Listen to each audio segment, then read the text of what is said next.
All right, and now on the continued topic of gaming, listener Tavo Borrego sent Bravo! in a question, and he actually aimed it directly at you, Brett. So why don't you tell us the question Yes. that Brett directed you, I would which is love. actually already on the screen for those watching It's YouTube. actually But it's actually but on it. but if people are listening, so read the question, Brett. Yes. So Tavo asked me if it is worth it to get the Nintendo Game Pass.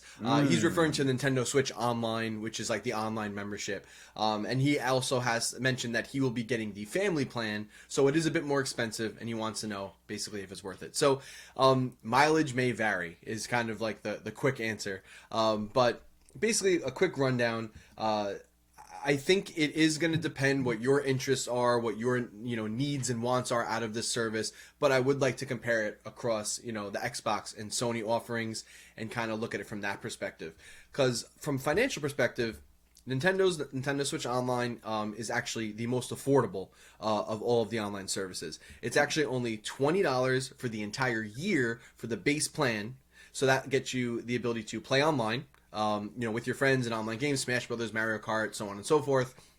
And it also gives you access to a collection of Super Nintendo and regular Nintendo games that you can just kind of basically like just play at your leisure whenever you want. And they have some cool, quality of life features like save states to make them a little easier to play in the more modern age.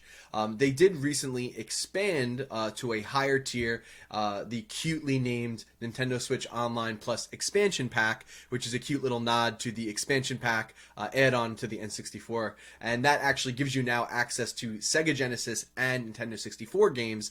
So it's like you have this cool like classic Netflix library now. So if you're really into retro games, totally worth it. Mario and I were discussing before we started recording. We love to just sit down. You have a little bit of time, just hop into an old classic like Super Metroid, Link to the Mm-hmm. Past, Majora's Mask, Legend of Zelda. Secretly, maybe one of the best 3D Zeldas. Just got released today on there. Banjo Kazooie's on there on the N64. Sega gave all their good games, so so on and so forth. You can go online and check that out. So if you like retro games, it's definitely worth it. And if you want the ability to play online, but when you do a kind of a value comparison, Xbox comes in actually I think as like one of the most expensive. If I'm not mistaken, you can only buy Xbox Live Gold, which is like their equivalent to Nintendo Switch Online, at a 3 month clip now, and it's $25 every 3 months, so it's about $100 a year. Mm-hmm. Granted, with that you get online play just like with Nintendo, but while you don't necessarily get access to all those great Nintendo classics because they're Nintendos, you do get access to games with gold. So basically, every month you get 2 free games, and they're usually modern games that have come out in the last couple of years. Sometimes Xbox is cool, and you get a brand new game if they'll pay a company to like release it exclusively on their console. And PlayStation also does a similar thing. They are $60 a year, gives you online play, and you get PlayStation Plus games, which again is like 2 to 3 games every month that are again more recent games that have a higher value than you would say than some of these retro games. So from that perspective, the Nintendo offering looks a little lacking because it's like, okay, I'm getting all these old games, but I probably played them a million times, or I bought them a million times on old Nintendo consoles, and they don't, that's a whole other thing where they don't let you carry your purchases over, whereas the other consoles are a little bit better about that recently.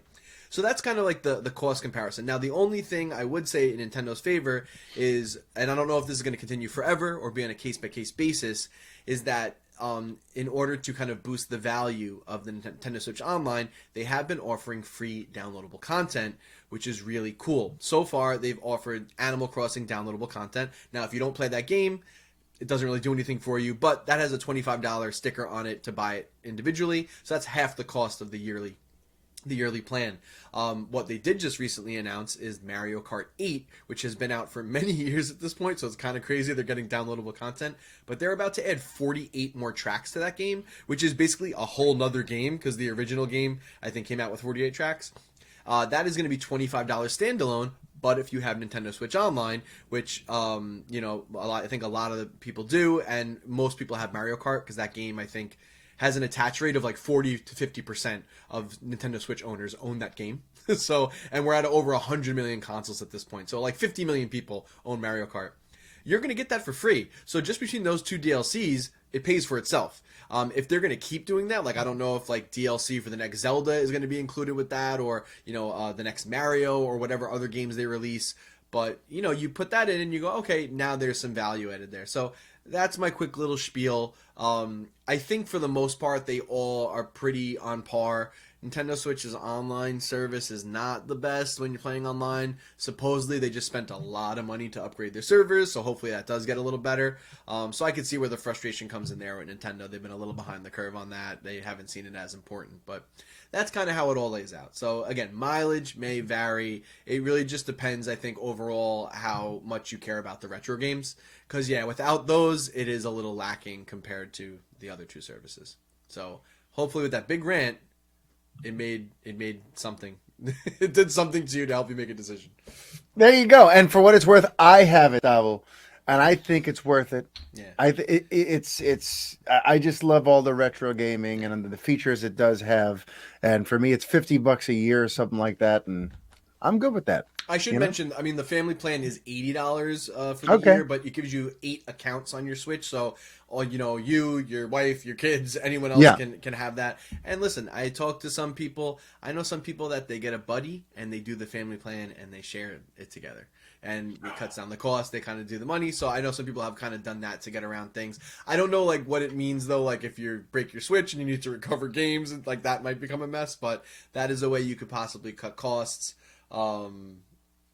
And I should also mention that with the retro games, they did make enhancements to a lot of the multiplayer ones. So you can actually play things like Star Fox 64 online with your friends now. Yes, I thought you needed Super to mention Mario that. World 2-player online with your friends now. So, and I think they actually have a thing too where you can possibly like pass the controller off.